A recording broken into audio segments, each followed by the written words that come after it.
Welcome to all. ഇന്ന് നമ്മൾ discuss ചെയ്യുന്നത് 9th ഫസ്റ്റ് ചാപ്റ്ററിലെ നെക്സ്റ്റ് ഒരു ആറ്റം മോഡലിനെ കുറിച്ചാണ്, ബോർസ് മോഡൽ ഓഫ് ആറ്റം. അടുത്തത് നമ്മൾ ഡിസ്കസ് ചെയ്യാൻ പോകുന്നത് ഇതിനെ കുറിച്ചാണ്, ബോറിന്റെ ആറ്റം മാതൃക, ബോർസ് മോഡൽ ഓഫ് ആറ്റം.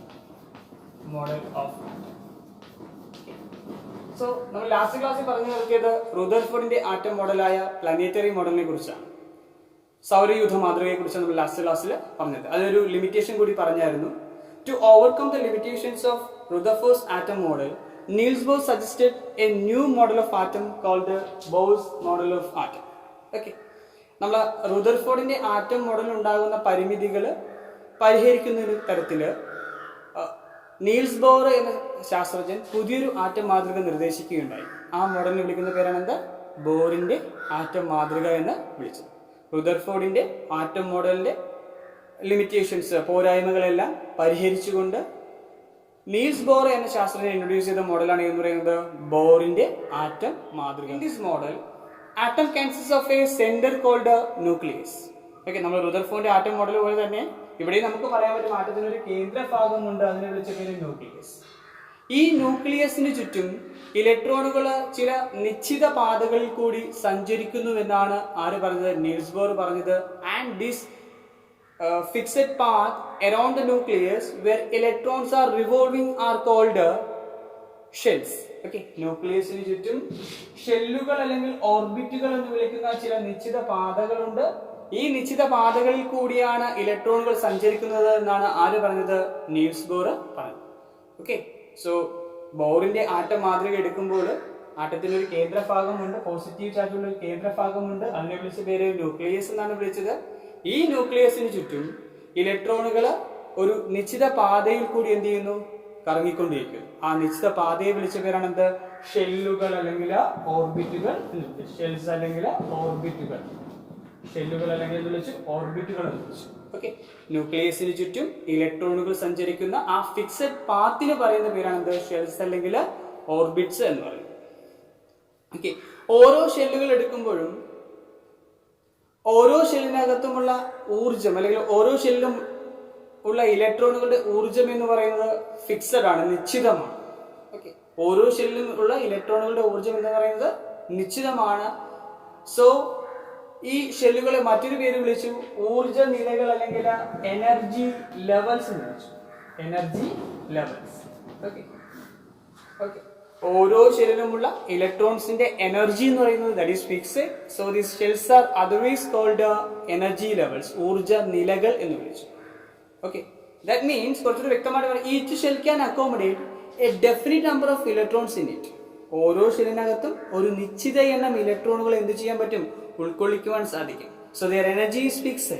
അവിടെ എനർജി എന്ന് പറയുന്നത് നിശ്ചിതമായിരിക്കും. So these are called energy levels അല്ലെങ്കിൽ ഊർജ നിലകൾ എന്ന് വിളിച്ചു. അപ്പോൾ ഒന്നും കൂടെ പറയാം, ന്യൂക്ലിയസിന് ചുറ്റും ഇലക്ട്രോണുകൾ സഞ്ചരിക്കുന്ന ആ ഫിക്സഡ് പാത്തിന് പറയുന്ന പേരാണ് എന്ത്? ഓർബിറ്റുകൾ അല്ലെങ്കിൽ ഷെല്ലുകൾ. ഓരോ ഷെല്ലുകൾ എടുക്കുമ്പോഴും ഓരോ ഷെല്ലിനകത്തും ഒരു നിശ്ചിത എണ്ണം ഇലക്ട്രോൺസിനെ അക്കോമഡേറ്റ് ചെയ്യിക്കാൻ, ഉൾക്കൊള്ളിക്കുവാൻ സാധിക്കും. So their energy is fixed. അവരുടെ ഊർജ്ജം എന്ന് പറയുന്നത് നിശ്ചിതമായിരിക്കും. അതുകൊണ്ട് തന്നെ ഇവയെ നമ്മൾ എന്ത് വിളിച്ചു? ഊർജ്ജ നിലകൾ അല്ലെങ്കിൽ എനർജി ലെവലുകൾ എന്ന് വിളിച്ചു. ഈ എനർജി ലെവലുകളെ, ഈ ഊർജ്ജ നിലകളെ, these energy levels are represented by the integers 1, അതുപോലെ തന്നെ 2, 3, 4 etc. അതായത് നമുക്ക് ഓരോ ഊർജ്ജ നിലകളെയും ഇങ്ങനെ നമ്മൾ 1, 2, 3, 4 എന്നീ സംഖ്യകൾ ഉപയോഗിച്ചും ക്രമ നമ്പറുകൾ ഉപയോഗിച്ചും അതുപോലെ തന്നെ this can be denoted as K shell, L shell, M shell, N shell and so on. ഈ രീതിയിൽ നമ്മൾ എന്ത് ചെയ്തിട്ടുണ്ട്? റെപ്രസെന്റ് ചെയ്തിട്ടുണ്ട്. അപ്പോൾ ഈ ഊർജ്ജ നിലകളെ നമ്മൾ 1, 2, 3, 4 എന്നീ സംഖ്യകൾ ഉപയോഗിച്ചും അതുപോലെ K, L, M, N എന്നിങ്ങനെ എന്ത് ചെയ്തിരിക്കുന്നു? റെപ്രസെന്റ് ചെയ്തിരിക്കുന്നു. നമ്മൾ പറഞ്ഞായിരുന്നു ഓരോ ഷെല്ലിനകത്തും ഒരു നിശ്ചിത എണ്ണം ഇലക്ട്രോൺസിനെ ഉൾക്കൊള്ളിക്കുവാൻ സാധിക്കും എന്ന് പറയാം. ഓരോ ഷെല്ലിനകത്തും ഉൾക്കൊള്ളിക്കുവാൻ സാധിക്കുന്ന ഇലക്ട്രോണുകളുടെ എണ്ണം കണ്ടെത്താനായിട്ട് we can use a formula. ആ ഫോർമുല ഇതാണ് 2n². ഓക്കെ, ഈ 2n² എന്നുള്ള ഫോർമുല ഉപയോഗിച്ച് നമുക്ക് ഓരോ ഷെല്ലിനകത്തും ഉൾക്കൊള്ളിക്കുവാൻ സാധിക്കുന്ന ഇലക്ട്രോണുകളുടെ എണ്ണം കണ്ടെത്തുവാനായിട്ട് സാധിക്കും. ഓരോ ഷെല്ലിനകത്തും ഒരു നിശ്ചിത എണ്ണം ഇലക്ട്രോണുകളെ ഉൾക്കൊള്ളിക്കുവാൻ സാധിക്കും. ആ ഇലക്ട്രോണുകളുടെ എണ്ണം കണ്ടെത്തുന്ന ഫോർമുലയാണ് ഇത് 2n². ഓക്കെ, ഇതനുസരിച്ച് നമുക്ക് ഓരോ ഷെല്ലിനകത്തും ഉൾക്കൊള്ളിക്കുവാന്ന ഇലക്ട്രോൺസിന്റെ എണ്ണം കണ്ടെത്തുവാൻ സാധിക്കും. ഇതനുസരിച്ച് നമ്മൾ പറയുമ്പോൾ കെ ഷെൽ എടുക്കുമ്പോൾ K shell is the first shell, shell number 1 ആണ്. എന്ന് പറയുന്നത് ഷെൽ നമ്പറിനെ സൂചിപ്പിക്കുന്നു. ഓക്കെ, നോക്കിയാൽ കെ ഷെൽ എടുക്കുമ്പോൾ 2 into 1 square എത്ര കിട്ടും? നമുക്ക് 2 കിട്ടും. അതായത് K shell can accommodate only 2 electrons. അടുത്ത എൽ എടുക്കുമ്പോൾ 2 into 2 square, 2 square is 4, 4 into 2 8 എന്ന് കിട്ടും. എം ഷെൽ എടുക്കുമ്പോൾ 2 into 3 square 18 എന്ന് കിട്ടും. അതുപോലെ എൻ ഷെൽ എടുക്കുമ്പോൾ 2 into 4 square 32 എന്ന് കിട്ടും. അങ്ങനെ നമുക്ക് ഓരോ ഷെല്ലിനകത്തും ഉൾക്കൊള്ളിക്കുവാൻ സാധിക്കുന്ന ഇലക്ട്രോൺസിന്റെ എണ്ണം കണ്ടെത്തുവാനായിട്ട് സാധിക്കും. അത് ഓരോന്നും നിശ്ചിതമാണ്. So their energy is fixed. So these are called energy levels. Okay, മറ്റൊരു കാര്യം കൂടി, as the distance between the nucleus and the shell increases.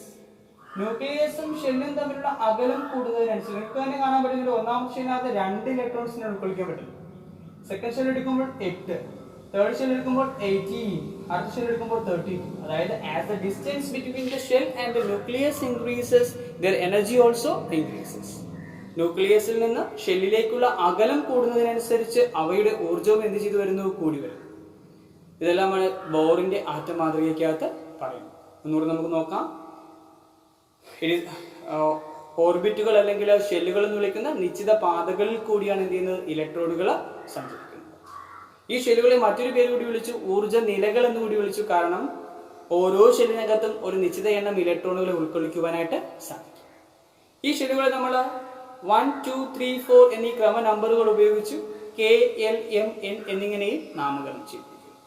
And the number of electrons accommodated in each shell that can be calculated by the equation 2n square. As the distance between the nucleus and the shell increases, their energy also increases.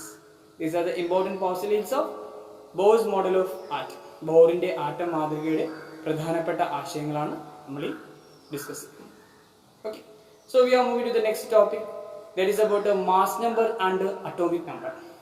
Atomic number, first of all, atomic number. Atomic number. Okay, നമ്മൾ when you consider different atoms or different elements, വ്യത്യസ്തങ്ങളായിട്ടുള്ള മൂലകങ്ങൾ നിങ്ങൾ consider ചെയ്ത് നോക്കുക.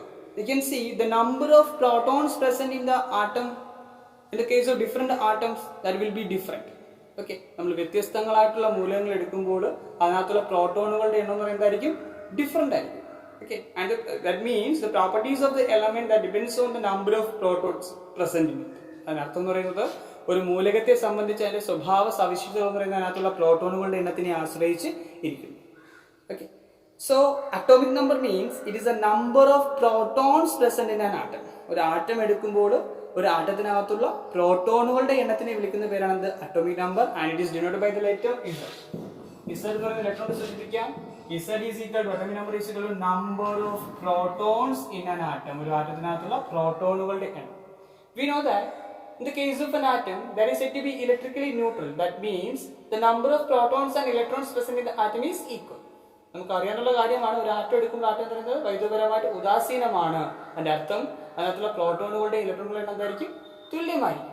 So we can say atomic number means it is number of protons or number of electrons in an atom. ഒരു ആറ്റത്തിനകത്തുള്ള പ്രോട്ടോണുകളുടെ അല്ലെങ്കിൽ ഇലക്ട്രോണുകളുടെ എണ്ണമാണ് എന്ന് പറയുന്നത് അറ്റോമിക് നമ്പർ എന്ന് പറയുന്നത്.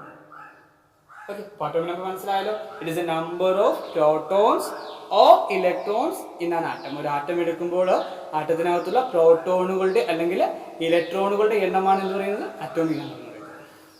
Okay, so the next term is mass number. Okay, we know that the mass of an atom that is concentrated towards the nucleus. ഒരു ആറ്റത്തിന്റെ മാസ് എവിടെ കോൺസെൻട്രേറ്റ് ചെയ്യുന്നത് നമ്മൾ പഠിച്ചത്? ന്യൂക്ലിയസിനകത്ത് കോൺസെൻട്രേറ്റ് ചെയ്തിരിക്കുന്നു. ന്യൂക്ലിയസിലാണ് കോൺസെൻട്രേറ്റ് ചെയ്യുന്നത് നമ്മൾ പഠിച്ചത്. ന്യൂക്ലിയസിനകത്തുള്ള പാർട്ടിക്കിൾസ് ആണ് പ്രോട്ടോൺസും ന്യൂട്രോൺസും. സോ മാസ് നമ്പർ എന്താണെന്ന് വെച്ചാൽ നമുക്ക് ഇങ്ങനെ പറയാൻ പറ്റും. Mass number represented by the letter A. എന്താണ് മാസ് നമ്പർ എന്ന് വെച്ച് കഴിഞ്ഞാൽ it is a total number of protons and neutrons present in the nucleus of an atom. ഒരു ആറ്റത്തിനകത്തുള്ള പ്രോട്ടോണുകളുടെയും ന്യൂട്രോണുകളുടെയും ആകെ എണ്ണമാണ് മാസ് നമ്പർ എന്ന് പറയുന്നത്. പ്രോട്ടോണുകളുടെയും ന്യൂട്രോണുകളുടെയും ആകെ എണ്ണം. പ്രോട്ടോണുകളുടെയും ന്യൂട്രോണുകളുടെ എണ്ണം പ്രോട്ടോണുകളുടെ എണ്ണത്തിനെ വിളിച്ച പേര് അറ്റോമിക് നമ്പർ എന്ന് വിളിച്ചു. സോ നമുക്ക് ഇങ്ങനെ വേണമെങ്കിൽ പറയാം A is equal to Z plus N. Z എന്ന് പറയുന്നത് atomic number, N means number of neutrons. So from this equation we can find out the value of neutrons, that is A minus Z. അതായത് mass നമ്പറിൽ നിന്ന് atomic number കുറയ്ക്കുകയാണെങ്കിൽ നമുക്ക് എന്ത് കണ്ടുപിടിക്കാൻ പറ്റും? Mass number minus atomic number ചെയ്യുകയാണെങ്കിൽ നമുക്ക് എന്ത് കണ്ടുപിടിക്കാൻ പറ്റും? ന്യൂട്രോണുകളുടെ എണ്ണം കണ്ടുപിടിക്കാനായിട്ട് സാധിക്കും. അപ്പോൾ ഒന്നും കൂടെ, ഒരു ആറ്റത്തിനകത്തുള്ള പ്രോട്ടോണുകളുടെയും ന്യൂട്രോണുകളുടെയും ആകെ എണ്ണമാണ് മാസ് നമ്പർ. അപ്പോൾ പ്രോട്ടോണുകളുടെയും എണ്ണം എന്ന് പറയുന്നത് അറ്റോമിക് നമ്പറിന് തുല്യമാണ്. സോ നമുക്ക് ഇക്വേഷൻ ഉണ്ടാക്കിയെടുക്കാൻ പറ്റും A മാസ് നമ്പർ സമം atomic number plus number of neutrons. ഇത് നമുക്ക് ന്യൂട്രോണുകളുടെ എണ്ണം കണ്ടെത്താം. എന്ത് ചെയ്താൽ മതി? മാസ് നമ്പറിൽ നിന്ന് അറ്റോമിക് നമ്പർ മൈനസ് ചെയ്യാണെങ്കിൽ നമുക്ക് എന്ത് ചെയ്യാൻ പറ്റും? ന്യൂട്രോണുകളുടെ എണ്ണം കണ്ടെത്തുവാനായിട്ട്. നമ്മുടെ രീതിയിൽ നമ്മളൊരു മൂലകത്തെ റെപ്രസെന്റ് ചെയ്യുമ്പോൾ, നോർമലി നമ്മളൊരു എലമെന്റിനെ റെപ്രസെന്റ് ചെയ്യുമ്പോൾ, എലമെന്റ് ഫോർ എക്സാമ്പിൾ എക്സ് എന്ന് പറയുന്ന എലമെന്റ് എങ്കിൽ അതിന്റെ അറ്റോമിക് നമ്പറിൽ നമ്മൾ ലെഫ്റ്റ് സൈഡിൽ താഴെയായിട്ടും മാസ് നമ്പറിനെ ലെഫ്റ്റ് സൈഡിൽ മുകളിലായിട്ടാണ് റെപ്രസെന്റ്. ഈ രീതിയിലായിരിക്കും നമ്മളൊരു എലമെന്റിനെ റെപ്രസെന്റ് ചെയ്യുന്നത്. ഓക്കെ, എന്താ ചെയ്തത്? So when you represent an element, atomic number is represented left below the symbol and mass number is represented left above the symbol. ആ എലമെന്റിന്റെ സിംബലിന്റെ പ്രതീകത്തിന്റെ ഇടതുവശത്ത് താഴെയായിട്ട് അതിന്റെ അറ്റോമിക് നമ്പറും ഇടതുവശത്ത് തന്നെ മുകളിലായിട്ട് അതിന്റെ മാസ് നമ്പറും സൂചിപ്പിക്കും. ഫോർ എക്സാമ്പിൾ He24, അതായത് ഹീലിയം എന്ന് പറയുന്ന എലമെന്റ് കാര്യമാണ് പറഞ്ഞിരിക്കുന്നത്. സോ അവിടെ നമ്മൾ പറഞ്ഞായിരുന്നു അറ്റോമിക് നമ്പർ എവിടെയായിട്ട് സൂചിപ്പിക്കുന്നു? ലെഫ്റ്റ് ബിലോ ദി സിമ്പിൾ, അതായത് ഹീലിയത്തിന്റെ സിമ്പിൾ താഴെയായിട്ട്, അതായത് അറ്റോമിക് നമ്പർ Z=2 എന്ന് വരും. ഓക്കെ, മനസ്സിലാവുമല്ലോ? What about the mass number? Mass number A=എത്രയായിരിക്കും? 4 ആയിരിക്കും. Then how many protons are present in it? We know that atomic number is the number of protons present in it. അപ്പോൾ ഇതിനകത്തുള്ള atomic number 2 ആണ്. So പ്രോട്ടോണുകളുടെ എണ്ണം എത്ര തന്നെയാണ്? 2 തന്നെ. So what about the number of electrons? Electrons also 2. നമുക്കറിയാം ഒരു atom എടുക്കുമ്പോൾ ഇലക്ട്രിക്കലി ന്യൂട്രൽ ആണ്. സോ പ്രോട്ടോണുകളുടെ ഇലക്ട്രോണുകളുടെ എണ്ണം തുല്യമായിരിക്കും. So it is also 2. So what about the number of neutrons? നമ്മൾ ഓൾറെഡി ഒരു ഫോർമുല കണ്ടെത്തിയായിരുന്നു പ്രോട്ടോണുകളുടെ എണ്ണം കണ്ടുപിടിക്കാനായിട്ട്. Mass number minus mass number represented by the letter A minus atomic number that is Z. A minus Z. A യുടെ value ഇവിടെ എത്രയാണ്? 4 ആണ്. 4 minus 2 is equal to 2. So ഈ രീതിയിൽ നമുക്ക് ഒരു എലമെന്റ് കിട്ടിക്കഴിഞ്ഞാൽ ആ എലമെന്റിനകത്തുള്ള ഫണ്ടമെന്റൽ പാർട്ടിക്കിൾസിന്റെ എണ്ണം വരെ നമുക്ക് കണ്ടുപിടിക്കാനായിട്ട് സാധിക്കും. അപ്പോൾ ശ്രദ്ധിക്കേണ്ടുന്ന കാര്യം, ഒരു എലമെന്റ് റെപ്രസെന്റ് ചെയ്യുമ്പോൾ it's atomic number is represented left below the symbol and mass number is represented left above the symbol.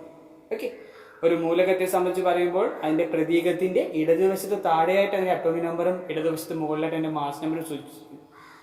Okay, അപ്പോൾ നിങ്ങൾ ചെയ്യേണ്ടുന്ന കുറച്ച് എലമെന്റ്സ് തരാം. അവയുടെ ഈ പറഞ്ഞ കാര്യങ്ങൾ അറ്റോമിക് നമ്പർ, മാസ് നമ്പർ, അതുപോലെ പ്രോട്ടോണുകളുടെ എണ്ണം, ഇലക്ട്രോണുകളുടെ എണ്ണം, ന്യൂട്രോണുകളുടെ എണ്ണം എന്നിവ കണ്ടെത്താനായിട്ട് ശ്രമിക്കും. ഓക്കെ, അത് അവസാനമായിട്ട് തന്നേക്കാം. നിങ്ങൾക്ക് ക്ലാസ്സുകൾ ഇഷ്ടപ്പെട്ടെന്ന് വിശ്വസിക്കുന്നു. നന്ദി, നമസ്കാരം.